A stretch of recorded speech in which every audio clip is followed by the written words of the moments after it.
नमस्कार विद्यार्थी मित्रांनो, मी तुमची एड्युकेटर श्वेता चंदनकर. तुम्हा सर्वांचे global online UGC net set exam preparation या युट्यूब चॅनलवर स्वागत करते. UGC नेट एक्झाम 2025 यासाठी आपण प्रिपेअर करतो आहोत आणि पेपर 2 विषय मराठी यामध्ये आपण कादंबरी, पुस्तक आणि कथासंग्रह ही सिरीज सुरू केली होती. त्यामधले महत्वाचे प्रश्न आपण आज पाहणार आहोत आणि आपली जी बॅच आहे ती येत्या 27 ऑक्टोबर पासून आपण सुरू करतोय. जर का तुम्हाला एनरोल करायचं असेल तर दिलेल्या नंबरवर तुम्ही संपर्क करू शकता किंवा ग्लोबल ऑनलाईन आपल्या स्टोअरवरून डाउनलोड करू शकता. ग्लोबल ऑनलाईन आपल्यासाठी घेऊन आले आहे पेपर 2 विषय मराठीचा संपूर्ण कोर्स, ज्यामध्ये तुम्हाला पेपर 1 मोफत मिळणार आहे, रेकॉर्डेड आणि लाईव्ह क्लासेस मिळणार आहे, सोबत पूर्ण 10 युनिटचे PDF नोट्स मिळणार आहे, 20 अधिक टेस्ट मिळणार आहे, पूर्ण अभ्यासक्रमाची चाचणी टेस्ट सुद्धा मिळणार आहे. याचे जे शुल्क आहे ते 10,000 रुपये, पण खास तुमच्यासाठी ते 8,000 रुपये असणार आहे. त्यामुळे याचा नक्की फायदा घ्या आणि आजच एनरोल करा. ग्लोबल ऑनलाईन ऍप डाउनलोड केल्यानंतर तुम्हाला माय कोर्सेस मध्ये जाऊन मराठी लिहायचं आहे. नंतर तुम्हाला अशा पद्धतीचे 2 कोर्सेस दिसणार आहेत. त्यामध्ये तुम्हाला UGC नेट सेट मराठी 2025 यावर पब्लिश कोर्स करायचा आणि कंटेंट मध्ये जाऊन बघा. कंटेंट मध्ये बघा, MS set paper 1, net set paper 2, mock test, PYQ test, unit wise test, revision crash course, असं सगळं तुमच्यासाठी तिथे अवेलेबल आहे. त्यामुळे तुम्ही अभ्यासाला चांगल्या पद्धतीने सुरू करू शकता. ठीक. चला, पहिला प्रश्न आहे, गंधसंध्या हा काव्यसंग्रह कोणत्या कवीचा आहे? माधव जुलियन, बाबू बोरकर, शांता शेळके, कुसुमाग्रज. गंधसंध्या. गंधसंध्या हा काव्यसंग्रह कोणत्या कवीचा आहे? तर गंधसंध्या जो काव्यसंग्रह आहे तो आहे भाब बोरकर यांचा.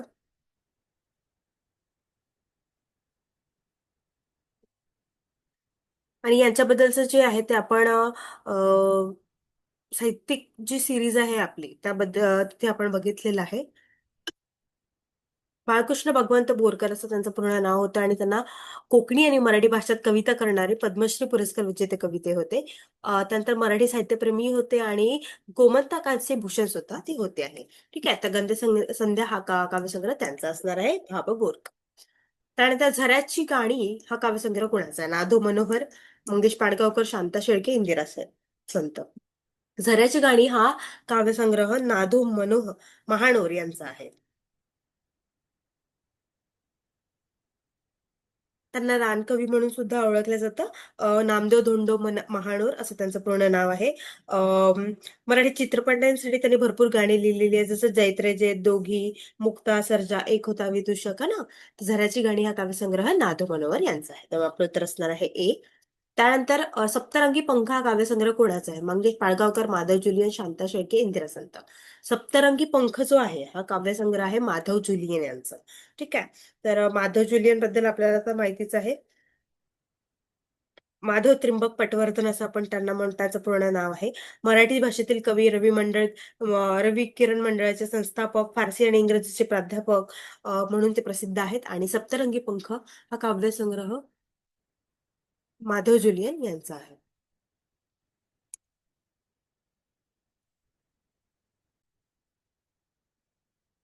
तर सप्तरंगी पंख हा काव्यसंग्रह माधव जुलिन यांचा आहे. त्यामुळे आपलं उत्तर काय असणार आहे? बी असणार आहे. त्यानंतर पुष्पगंध हा काव्यसंग्रह कोणाचा आहे? भाब बोरकर, मंगेश पाडगावकर, शांता शेळके, कुसुमाग्रज. पुष्पगंध हा संग्रह जो आहे तो भाब बोरकर यांचाच आहे. अं, आणि भाव बोरकर यांचं आपण साहित्यिकांमध्ये घेतलं होतं त्या सिरीजमध्ये. त्यामध्ये आपण त्यांचे पूर्ण प्रकाशित जे साहित्य ते सांगितलेलं आहे, तर तिथे तुम्ही जाऊन बघू शकता. ठीक आहे, तर पुष्पगंध हा काव्यसंग्रह भाव बोरकर यांचा आहे आणि आपलं उत्तर असणार आहे ए. त्यानंतर रूपसुधा हा काव्यसंग्रह कोणाचा आहे? इंदिरा संत, मंगेश पाडगावकर, शांता शेळके, माधव जुलियन. तर रूपसुधा हा काव्यसंग्रह जो आहे हा आहे मंगेश पाडगावकर यांचा. तर मंगेश केशव पाडगावकर हे एक प्रसिद्ध मराठी कवी, लेखक आणि अनुवादक होते. त्यांनी त्यांच्या कवितांमध्ये प्रेम, निसर्ग आणि जीवनातील विविध पैलूचे तरल चित्रण सुद्धा केलेले आहे. तुझे गीत गाण्यासाठी जिप्सी, धारा नृत्य, सलाम अशा प्रसिद्ध साहित्य कृत्यांमध्ये कृती आहेत त्यांच्या. सलाम या काव्यसंग्रहासाठी 1980 मध्ये त्यांना साहित्य अकादमी पुरस्कार सुद्धा मिळालेला आहे. रूप सुद्धा हा काव्यसंग्रह मंगेश पाडगावकरांचा आहे. ठीक आहे. तर संध्यागंधी हा काव्यसंग्रह कोणाचा आहे? तर शांता शेळके, इंदिरा संत, मंगेश पाडगावकर, नाथ फळकर. संध्यागंधी हा काव्यसंग्रह जो आहे तो आहे शांता शेळके यांचा. तर शांता शेळके ज्या आहेत त्या प्रतिभा संपन्न मराठी कवयित्री होत्या. एक प्राध्यापिका, संगीतकार, लेखिका, अनुवादक, बालसाहित्य, लेखिका, साहित्य पत्रकार त्या होत्या. अंगत पंगत, अनोळख, अनोळख, अलौकिक, आतला आनंद, आंधळी, आंधळ्याचे डोळे असे भरपूर त्यांचे संग्रह आहेत. लेख संग्रह, कादंबऱ्या, कविता संग्रह. ठीक आहे, तर संध्यागंधी हा काव्यसंग्रह त्यांचा असणार आहे. शांता शेळके सुद्धा आपल्या साहित्यिक या सिरीज मध्ये झालेले आहेत, तर त्यामध्ये सुद्धा तुम्ही बघू शकता. नंतर फुलांची ओंजळ हा काव्यसंग्रह कोणत्या कवीचा आहे? माधव ज्युलियन, भाऊ बोरकर, शांता शेळके, मंगेश पाडगावकर. फुलांची ओंजळ हा काव्यसंग्रह जो आहे हा आहे मंगेश पाडगावकर यांचा. ठीक आहे, त्यामुळे आपलं उत्तर असणार आहे डी. त्यानंतर आकाश फुले हा काव्यसंग्रह कुणाचा आहे? नादो महानोर, कुसुमाग्रज, माधव ज्युलियन, शांता शेळके. तर आकाश फुले हा काव्यसंग्रह नादो महानोर यांचा आहे. यांचं सुद्धा आपण आपल्या साहित्यिक यांच्या सिरीजमध्ये घेतलेला आहे, तुम्ही बघू शकता.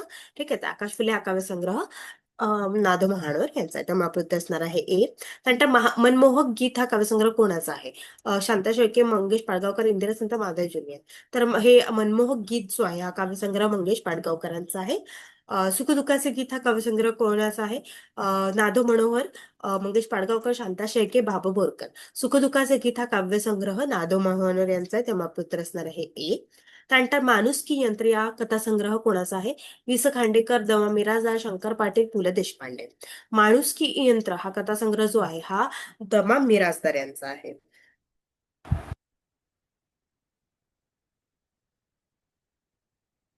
दमा मिरासदार आहे. दत्ताराम मारुती मिरासदार हे मराठीतील साहित्यिक, कथाकथनकार, विनोदी लेखक, पटकथाकार, अखिल भारतीय मराठी साहित्य संमेलनाचे माजी अध्यक्ष सुद्धा ते होते आहे.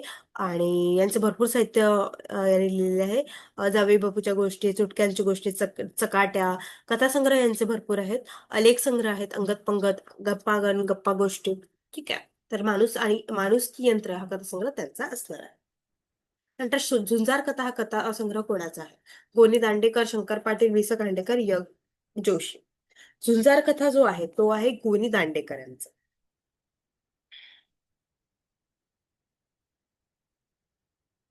म्हणजे आपलं उत्तर काय असणार आहे? असणार आहे गोपाल निलखंड दांडेकर, असं त्यांचं पूर्ण नाव आहे. अनुभव संपन्न, सृजनशील, रसिक वृत्तीचे कलावंत आणि ते लेखक सुद्धा आहेत, छायाचित्रकार सुद्धा ते होते आहेत. त्यांना साहित्य अकादमी पुरस्कार सुद्धा मिळालेला होता.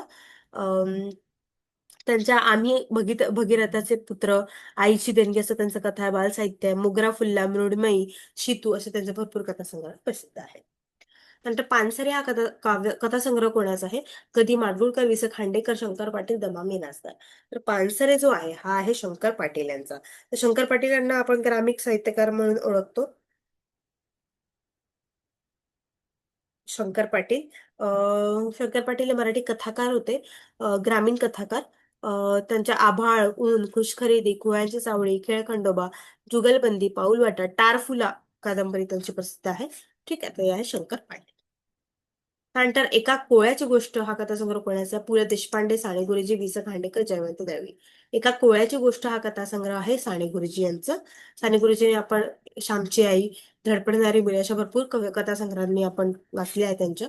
ठीक आहे, त्यानंतर झोपाळा हा कथासंग्रह कोणाचा आहे? पप्पू काळे, साने गुरुजी, दमा मिरासदार, गदी माडगुळकर. तर झोपाळा हा कथासंग्रह सुद्धा साने गुरुजी यांचा आहे. आणि यांचे भरपूर साहित्य असे वाचण्यासारखे आहे, तुम्ही सुद्धा वाचा. खूप सुंदर सुंदर असे त्यांनी कथासंग्रह लिहिलेले आहेत. झोपाळा हा कथासंग्रह आपला साने गुरुजी यांचा आहे, त्यामुळे आपलं उत्तर असणार आहे बी. ठीक आहे, अशा पद्धतीने आपण 1 ते 100, 1 ते 105 कथांचे जे आहे, पुस्तकांचे, कथासंग्रहांचे प्रश्न केलेले आहे. तुम्ही मागची व्हिडिओ सुद्धा पाहू शकता. आणि येस, आणि पुढे आपण छान छान करत राहू, ही सिरीज अशीच समोर जात राहील. आणि तुम्ही त्यानुसार अभ्यास करत राहा, नोट्स काढत राहा. तुम्हाला PDF वगैरे पाहिजे असेल तर नक्की कमेंट करा. आणि येस, 27 ऑक्टोबर पासून आपण नवीन बॅच सुरू करतोय. जर का तुम्हाला इनरोल करायचं असेल तर दिलेल्या नंबरवर संपर्क करू शकता किंवा ग्लोबल ऑनलाईन प्ले स्टोअरवरून डाउनलोड करू शकता. खूप खूप